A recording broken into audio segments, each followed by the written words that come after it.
every time you come on, you ask for absinthe. I do. I like a drop of absinthe. A drop, Alan. I know your measures. Oh. They paralyse a horse.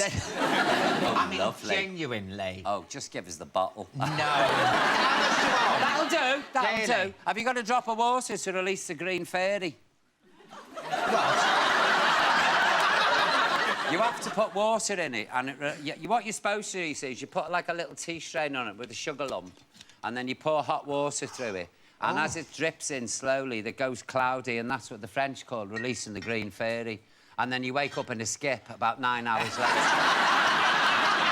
With a complete stranger on top of you with bad breath holding a kebab. Oh, my God.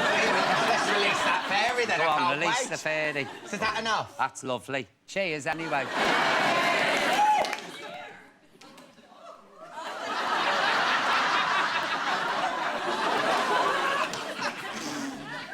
Lovely. I don't know how you can... I don't know. I've no idea how you can like that. Oh, it's You've good. got... Hey!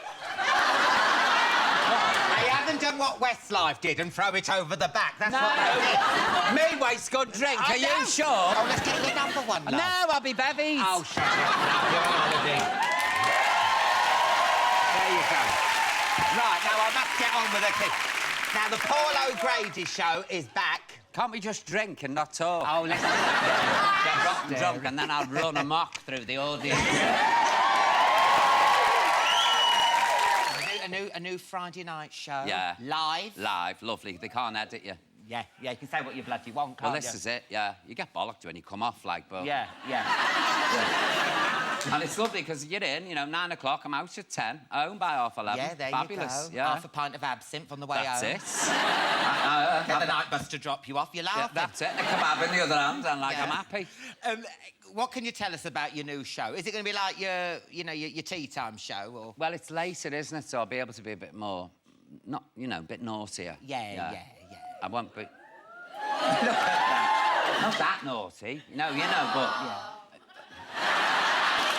So it'll be a bit more, you know, a little bit edgier, really, maybe. You know, Yeah, because at tea time, you'd be chatting to somebody and you think, I'm dying. Something will come in your mind. Yeah. You go, no, there's children watching. Yeah. So I'd have to be... I mean, I was 6 years well-behaved. I was like Mother Teresa, mixed with Snow yeah. White. And some of the letters you got from some of those old people, they're the worst. I know. How's your prawn balls and all that lot there? They used to send me black puddings. I said on the show, oh, I love black pudding. So I was inundated with black pudding. Because I'd go away on holiday for 2 weeks and I'd come back and there'd be about 19 jiffy bags in the hall. All with slowly decaying black pudding. And it smelled like a serial killer's house. The stench of black pudding going off. And licorice all sorts. And then I'd say, I'd love a Lotus Europa. Did I get a Lotus Europa? Did I? Fuck, no. Just black puddings. But I couldn't believe it when I read it. People were very suspicious of you because you had weird hours and you were coming in. Didn't they mistake you for the Yorkshire Ripper? They did. We were living in a little village called Slowett, just outside Huddersfield. Really a nice little place. And we'd come back from Denmark about 3 in the morning. We'd done a month in Denmark. And all the drag used to be kept in these, like, long sacks, which looked like a body, I suppose. So we opened the van, 3 in the morning. We're pulling out these sacks. And I'm saying, get it up the stairs quick. And then there's a bin liner full of wigs, and, of course, one falls out, and there's this big red... And we woke up with about 60 coppers in the bedroom, shining a torch in our face. And, of course, when I kicked off, they said, very sorry, but, you know, there's a manhunt on. I said, well, there's no men in here. Bugger off. I'm sorry. You know, and even my own mother, because I'd moved to Yorkshire, and she knew I was touring all around Yorkshire. Yeah. And she got me one day and she said, I'm very worried about you, Paul. And I said, why? She said, and she got the Daily Mirror and went, you're not him, are you, by any chance? So I pulled the flick knife, I've slashed her throat. Believe you, mate. Go on, mate. With chat shows, the hardest thing is getting the guests, isn't it? That's- Because there's all that, not rivalry, but a big guest comes in. A big guest comes into town, it's like a pack of wolves. Yeah. They all like, well, we want them, we want them. You hang around Heathrow with a net. And this like is that. it, yeah. I dress up as a steward on the plane. Tea, coffee, quick, row it. Get it in a bag and get it on the couch before it wakes up. I mean, I mean, I think people in the industry are far more interested in what they call A-listers than we are. Yes. I'd sooner have someone from Coddy than some yank who's just done a film. Yeah. You know. And you can't mention their love life, their plastic surgery, their alcoholism or anything, cross-dressing. Yeah, You've got to go, oh, yeah. And they go on about the craft. Yeah. And I feel like saying, you witch, then. You know, they go... they do. They talk bollocks, basically, a lot of them. I know, they really do. And they moan. And I think, if I was being paid 15 million, I'd shag a donkey, so shut up. No, really, I would. I really would, honestly. It's true. They get paid a fortune. Yeah. And I'm on your show next week. But what are we going to talk about? We've done it all here. What can we do? Well, you're on with Cliff. You do realise you and Cliff are in rubber. Because it wouldn't be the first time. There's somebody leather with me and Cliff. Because you know he does a calendar. Oh, I love his calendars. I know. Oh. I love looking at naked pensioners. I really do. Cliff in his boxer shorts, I go... And he's always got one coming out the sea, hasn't he, as well, you know, like Ursula Andress. But I tell you what, for the age of him, he's in fabulous nick. Now, you and Cliff are actually good mates with Cilla Black. Yeah, I've known Cilla years. Yeah. Don't you all meet up in the Caribbean? When I went over to see Cilla in Barbados, yeah, we had dinner. And he's a very generous host, Cliff. You know he's got a vineyard. No. Yeah, and he grows his own grape and he makes his own wine, so he plies you with booze. He's very generous. I'm so schmoozing with him on your show. But you know what it is, Alan? It doesn't feel right being drunk in front of Cliff Richard. It's like swearing in church. Yeah. And he will slip out with me when I've had a few bevies. I go, oh, Cliff, for fuck's sake. Yeah. And I say, this is Cliff Richard, shut up. You know what I mean? Yeah, no, he is. He's a nice bloke. He really is. He really is. A little birdie told me that Cilla Black sunbathes topless. Is that true?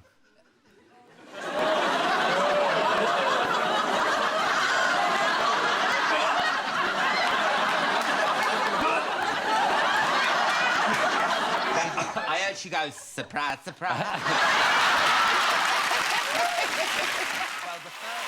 But first, he's the host of the most famous talk show in the world, and he's now here in London strutting his stuff on the West End stage in Chicago. It's Jerry Springer!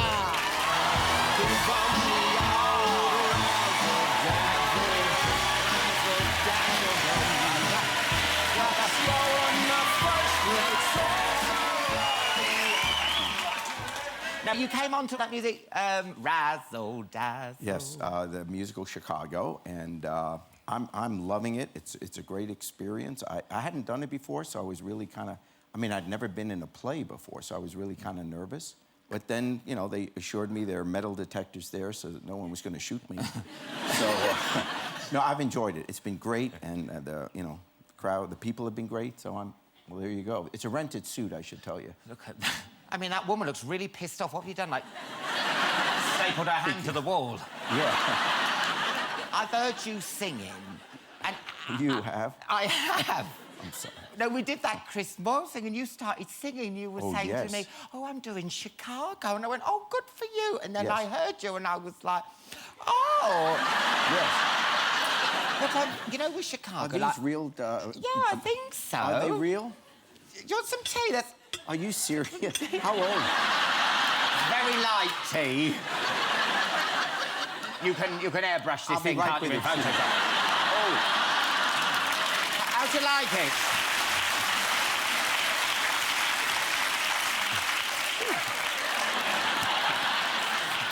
Still a bit hot. They really gave you no tea. I know. He whispered in my ear, pour a cup of tea, pour a cup of tea. I was like, oh, that's a good idea. Then... Acorn Antiques. Yes. So you have a fake fire and no tea. Yeah, you want to see my tits? The only thing that's real. Now, please, can we get back to Chicago? Yes. I mean, what was the audition process? Did you approach them or did they approach you? They were drinking, and... no, they approached... I think what happened is you have a similar show here. We call it Dancing with the Stars in America. You have Strictly... Strictly Come Dancing? Yeah. And I did that in the States, and it was reasonably successful. So I think they thought that. Well, we've actually got a clip of you on Oh, Strictly no, Come... I didn't. Yeah. No, I was kidding when I said it was mildly successful. Oh, please, you've got to watch this clip. Just, no, please. I've never seen you move so quick. You should have saved it for the ballroom. Now, don't... No. This is good. This is good. Yeah. Now, remember, as you're watching this, tickets are still available.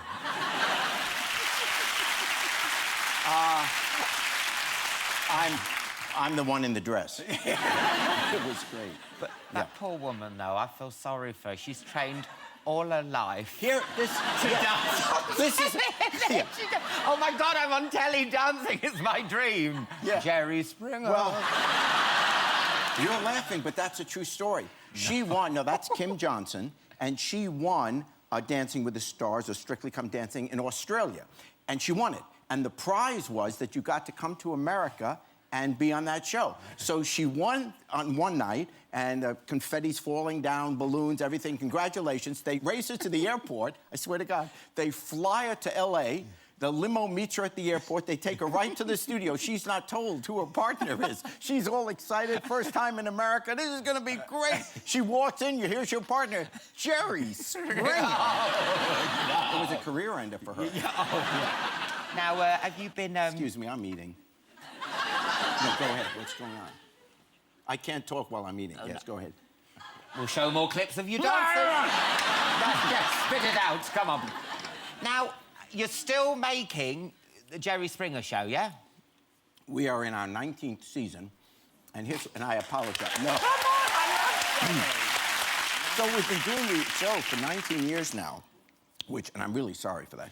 But what's happening, we're starting to get the kids from the original guests on, and they were told not to procreate. So, yeah, they were. So it's horrible. These people should not have children. But it's still going on.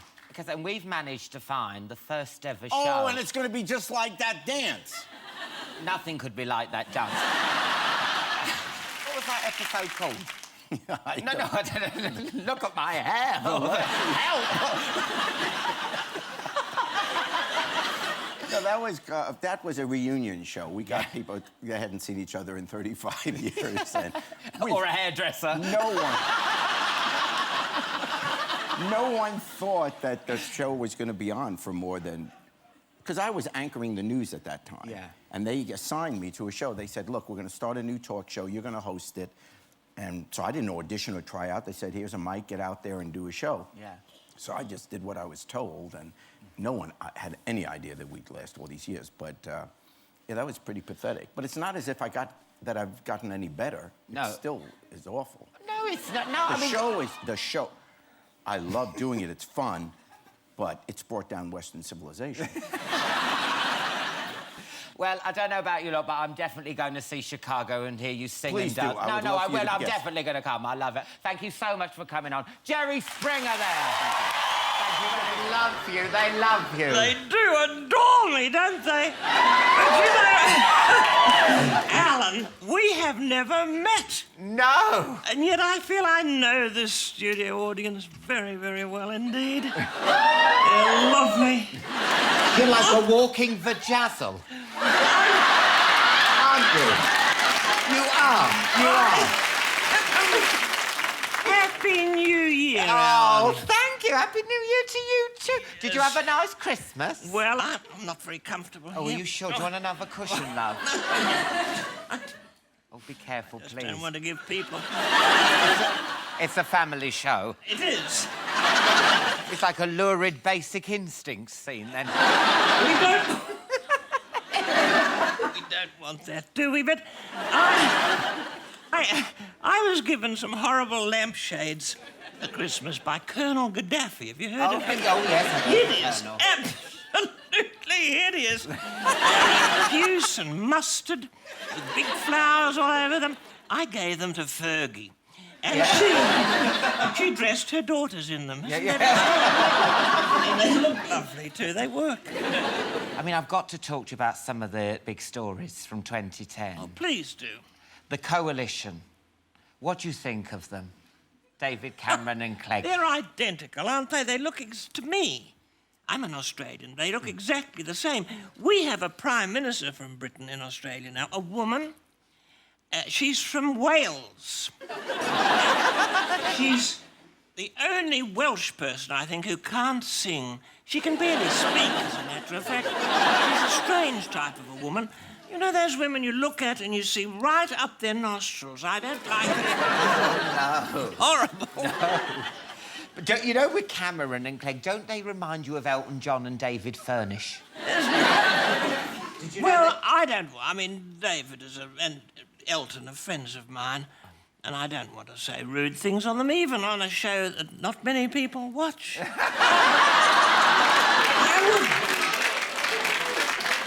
You can go off people, you know.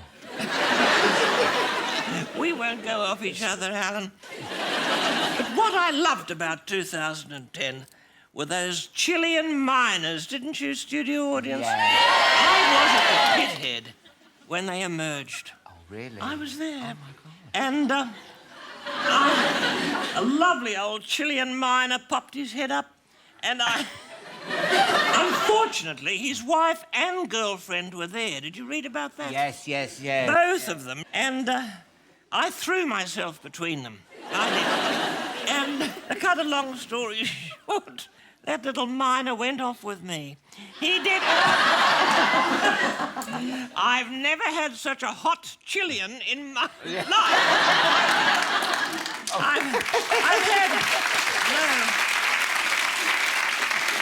I've had Brazilians, but not Chileans. No. That's the difference, Alan. And your friend Mel Gibson's had a tough year. He's brought it on himself. I helped that boy. I remember, you see, I have a little school of acting in my home in Melbourne. Yes. And people come and bring their children.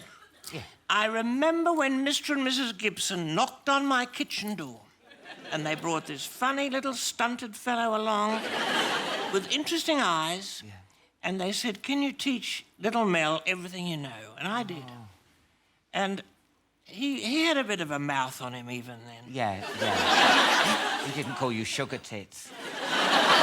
No, but he was sipping on the cooking sherry for a while, and I suspected there was a problem down the track for him. You knew that Mel would, go off the rails? And he wanted me to be in that religious film of his, too, playing Mary. But but he's gone. It's very disappointing for me. Yeah. Yeah. Have you brought a hat for the royal wedding next year? Oh, I'm so excited about it. Oh, I can't wait. I mean, I am... We all are, really, aren't we? And she's so lovely to know her as I do. Yeah. What do the royals make of the Middleton family? You know, they say she's a bit, rough round the edges. They did use the term C-O-M-M-O-N. They didn't all say it. I'm not going to tell you who said it. No. I'm not. Because I'm very fond of Princess Anne. But I think this is going to capture the hearts of the world. And, it's put a smile on everyone's face. It has. And I'm going to be the maid of honour, as you probably know. And I'm also doing the flowers. I'm going to have the whole of Westminster Abbey filled with gladioli. I'm looking forward to it. It's going to be such a beautiful occasion. I want to know about this hen night. Where are you taking them? Are you taking the Queen? Hen night. Yes, indeed. I'm in charge of that. I'm taking them to Stringfellows. This is a nightclub, and it's run by a rather pushy little fellow called Peter Stringfellow, with dyed hair, indeed dyed skin. It's a little bit down market, but I think it'd be fun for them. You and Norm spent years together, and then he passed away. What's the secret of a long and happy marriage? Well, he was bedridden, and that was a big secret. And he didn't interfere with me. And my husband never saw me naked, Alan. No, really? No.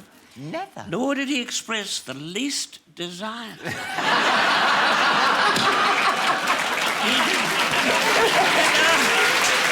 What La La Land to Theatreland and was the best thing to have come out of Friends since my Rachel haircut. Go nuts, go wild for the brilliant Matthew Perry!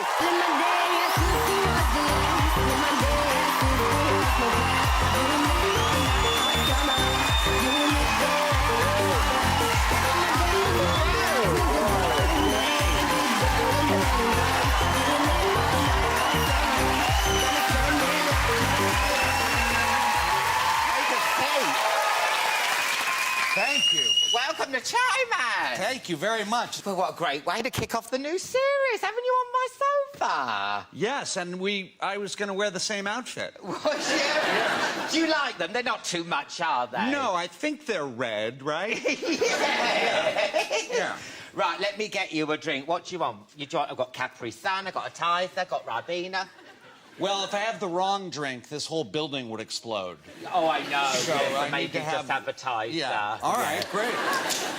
That's exactly what I was looking for. Now, you're over at the moment doing a play, which I saw last night, Yes. which was absolutely brilliant. Oh, thank you very much. You wrote the play, so I did. explain to people what it's about if they haven't seen it yet. Okay, well, the play, The End of Longing, is about 4 sort of lost souls in their 30s and 40s, 4 broken people trying to find love and romance. And it really appeals to sort of the Friends generation, actually. Yeah. It appeals to people in their 30s and their 40s. And It's a darker Friends, isn't it? well, yeah, you weren't allowed to say all those words on Friends. No, I know. I counted the amount of F words in the play. Yeah. And would you like to guess how many there are? Oh, about 20? 132. No way. Yeah. What's your favourite swear word? I gotta press a button to say that, right? The button was here, but... Oh, right here. Okay, let's go. Okay. In real life, I'm not that much of a potty mouth. Because in the play, you're like... you... Right. There's a lot of swearing in the I'm play. going to kick you right in the... I was in a very dark mood when I wrote it. Yeah. Yeah. What is your favourite swear word? My favorite swear word is...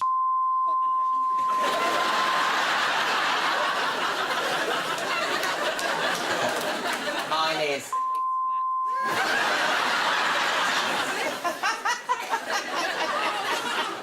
That's a good one. Yeah.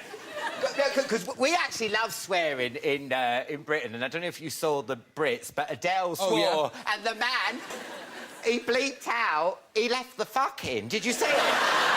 So you're allowed on TV to say the word you just said? That's allowed? Fuck it!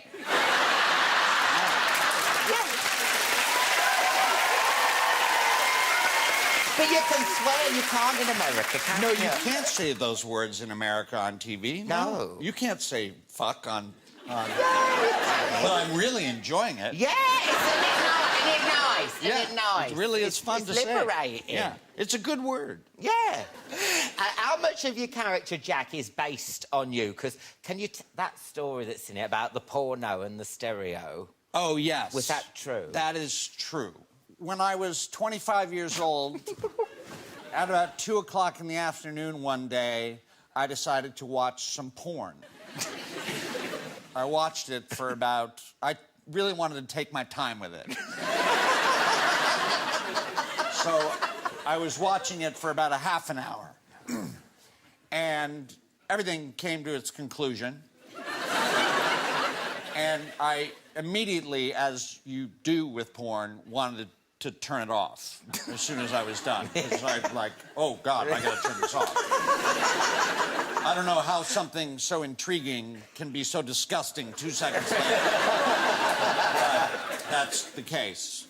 And so I went to turn it off, and it wouldn't shut off. It wouldn't go off.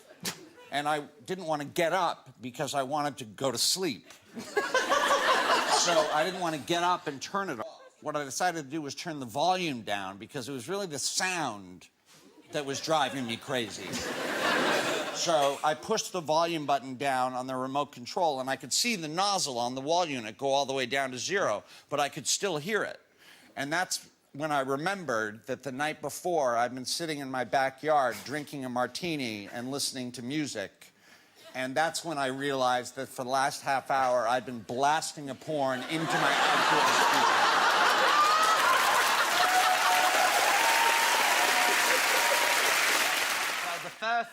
don't know if you've read the first book. Have you read it? Yeah. Oh, have you? I've read both of them. Oh, have you? The end of that first one, what a cliffhanger. Yeah. Well, your mum's seriously ill in hospital, your father's passed away, and then you've made a girl pregnant. Yeah. And I was only skim reading it. I was like, you made a girl what? I thought I'd got the wrong... No. You made a girl... How did that happen? Did you fall on it? No. What? When I was a teenager, if it wasn't nailed down, I'd have it. Every hole's a goal. Yeah, I'd open my eyes in the morning, first thing I think about was sex. Didn't matter, Yeah. it was male, female, lying in a doorway, covered in an echo, not bothered, you know what I mean? Yeah. As long as I got my end away by 10 o'clock, I was happy. Well, I know, that's what Yeah. comes through in the book. Yeah, I was sex. I'm not Yeah. now, I can't be bothered. What about the absinthe? Have a few, you might get your mojo back. No. That ruins it, just like you can't have a shag when you've drunk half a bottle of absinthe. No, you're right. And you're the right. stink as well, lying Yeah. there like an old aniseed ball. Yeah. That would be pretty desperate. Well, I can see what the ladies liked in you. I mean, look at this. Oh, my Look at God. that. Look at the hair. And... That was dyed. I was living with a hairdresser at the time. Are they busy? And I was the guinea pig. Yeah, oh, right. So my mate Vera, they said, oh, we'll perm Vera's hair. And Vera looked like... Remember when Liz Dawn had that tight perm? Oh, yeah, And yeah. I had this carrot red hair, and then I thought I'll grow a moustache. Yeah. And it went ginger, so I thought, I better dye this. And then it went green. Yeah. And then I covered it in mascara. And then I got thrown off the bus. But that's pretty horrific, that one. You I mean, look that like is... Miranda from Sex and the City. I don't know what I look like. Honest to God, that's upset me. Oh, that's... I mean, that night, because you had the daughter, Sharon. Yeah. I mean, it must have been confusing for you. I mean, when you're reading the book, you can tell you're at a low ebb. You're like, got a daughter. I mean, you know, and... Oh, I was demented. Oh, I know. Because my mum was in Aussie, and I thought, I can't tell her, because she might have another heart attack. My dad was dead. I was 17, going on 12, a bit immature, apart from down there. But Yeah. mentally, I was immature, and I just thought, I don't know what to do. You know? No. Oh, no, it was pretty scary time, tell you the truth. Yeah. But you did the right thing. You said, I'm going to support Diane and the baby and everything. Did all that, yeah. I mean, I thought I had some crap jobs. Oh! Jesus Christ! I mean, you worked in a brothel, Yeah. an abattoir. I wasn't a whore, by the way. I would have if somebody'd have offered, but nobody did. Yeah, worked in a brothel, abattoir. Yeah. And then you were a prostitute walker. That's right. Now, I don't know, what is that? Is that like, you know, when you take, like a dog walker? Yeah. In the 70s, hotels were funny about women going in a hotel on their own in case they were on the game. Yeah. So they like to have a fella walk in with them so you look respectable. So I'd take them in. They're all high-class girls. Yeah. And I'd walk them in, you know, take them up to wherever the client was. And I was in the lift with this girl from Birmingham, and the lift was packed full of Americans, and she stood there and she said, do you know the only good thing about Arab clients? And I said, what, they're handsome? And she went, no, they come quick. Oh, no! And I self-mutilated. Does this lift ever get to the 14th floor? Your outfits were amazing. We've got a picture. These are all in the book, and I mean, Look at that. Look at that. Did you ever get mistaken for a woman? Oh, sure, yeah. No. Where did you used to get your clothes? Because when I do drag, they go to Evans, you know, for the larger lady with the bigger shoe. I mean, where did you used to get all the clothes? There was a fabulous little shoemaker in Chiltern Street. He's gone now, Mr. Sava. Yeah. And he always made the shoes, so I always had comfortable shoes, because I got sick of forcing my feet into a size 4 from Huddersfield Market. No, I was having with them Chinese women, you know, who had their feet bound. Yeah. My feet now are like quavers, seriously. Honest to God, Alan. I take my shoe off and go, oh! You see this hoof? What makes me laugh, though, you're spending all this money doing all your clothes and everything, looking fabulous, yet your house is a shithole. Look at this, look. No. In all fairness, that's when I moved in. And that suitcase was actually a cat litter tray. What are you going here for? It's called recycling, for God's sake. I used to open it, put litter in it, the moggies is in, and then shut it again and leave it for well, you had to them days. I mean, eventually, one of them used to go on the lav. No. Yeah, she'd miss, and I wouldn't know, and I'd sit down. It's not like that now, it's posh. No, well, I should hope yeah, so. I mean, posh. look, trouble is you spent all the money on lip gloss, but none on bloody Well, this is sex. it, because well, everything went on costumes, you know, and wigs and all that. It was all about the act, the act, the act. Yeah, so I think I had about 4 items of clothing for myself and 1 pair of shoes. Yeah. And everything that, you know, and I was going out in all this fabulous gear and then shuffling around the alehouses looking like I'd just come off the meths. Yeah. To make some extra money, you actually worked as a carer, didn't you, for social services? Yeah. Is that when you had your run-in with Jimmy Savile? Well, I was working in a kids' home in Birkenhead, and he came. He made a visit, and I remember somebody telling one of the house mothers, "Don't let him go unsupervised on the girls' unit." No. And at the time, I mean, we didn't know what a paedophile was. No. You know, the word I don't think was invented. No. And I was so naive. I refused to believe that anybody would dream of you know, messing with a mentally handicapped and physically handicapped kid. Yeah. So it was beyond my comprehension. So I assumed, he didn't want to be left alone because he didn't, you know, he wanted a member of staff. He didn't want to be stuck there with all the kids. Yeah. And it's only when all this came to light that I put 2 and 2 together. Terrible, Shocking, isn't yeah, it, it's dirty disgusting. sod? It is. Honest to God.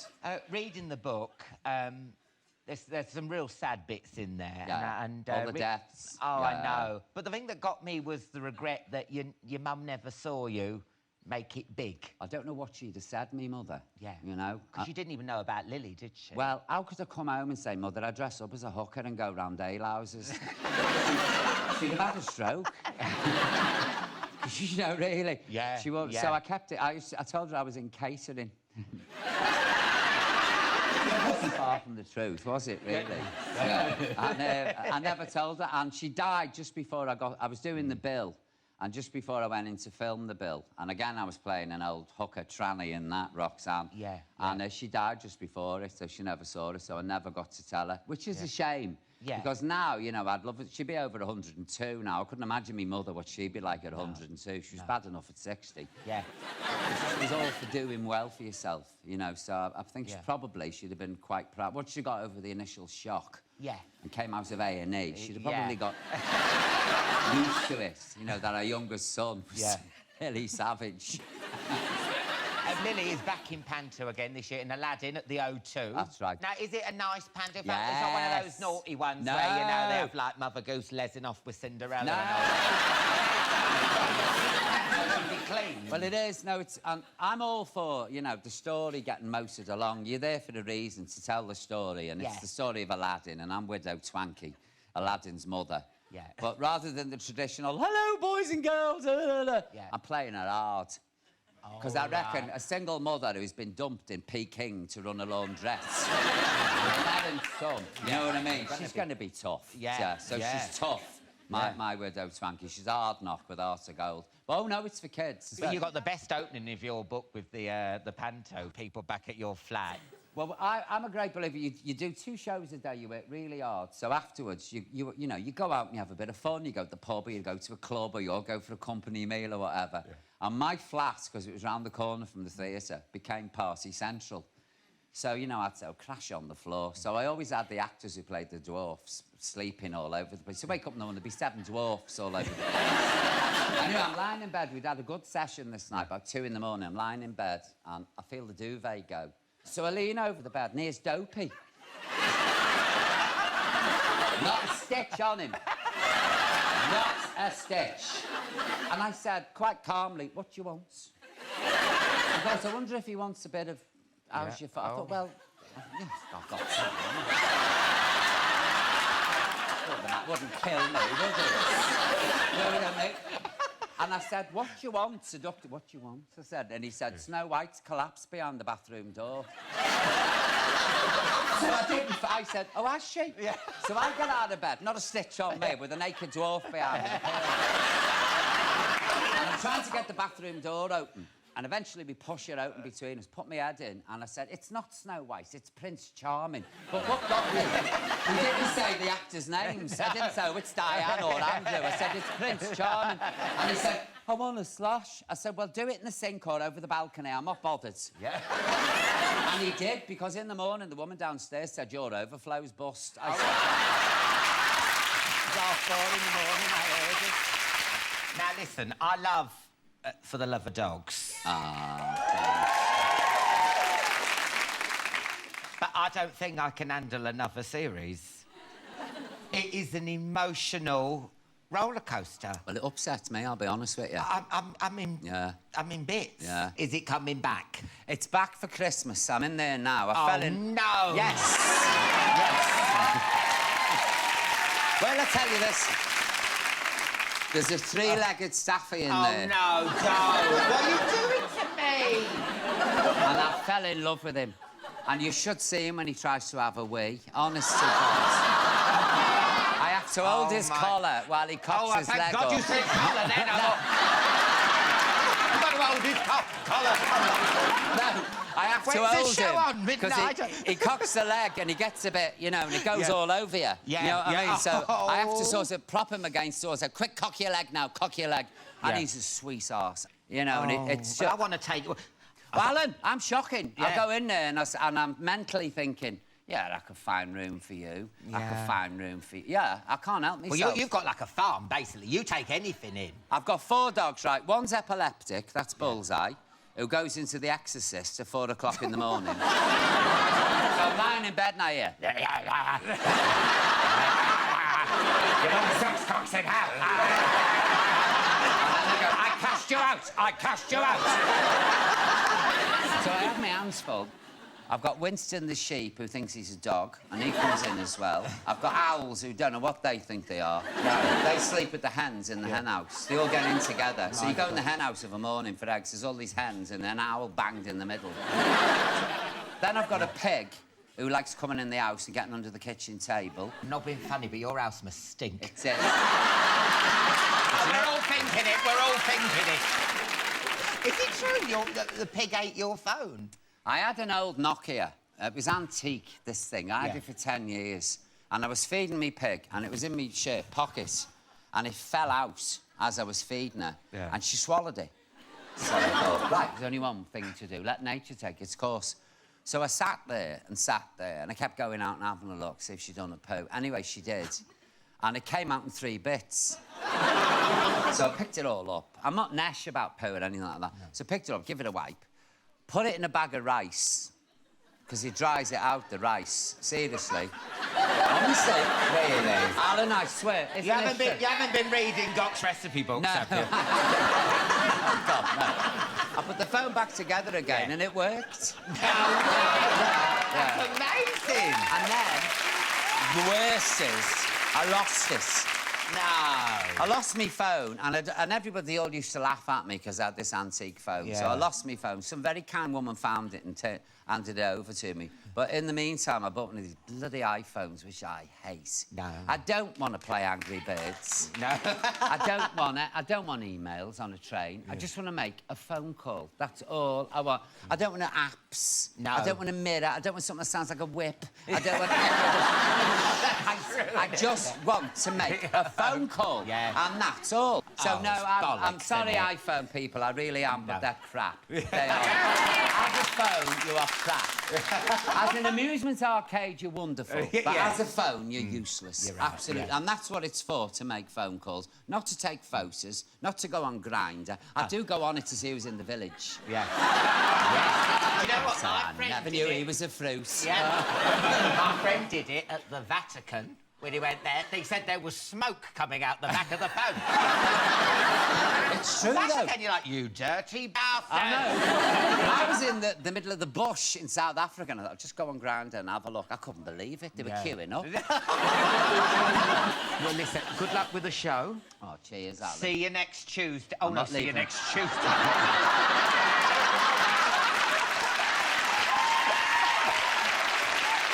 That's not how it was meant. I'll tell you what, I've been insulted in my time. Never on national television by somebody I considered a even friend. think of See you next Tuesday. Paulo Grady, everyone. Oh, my.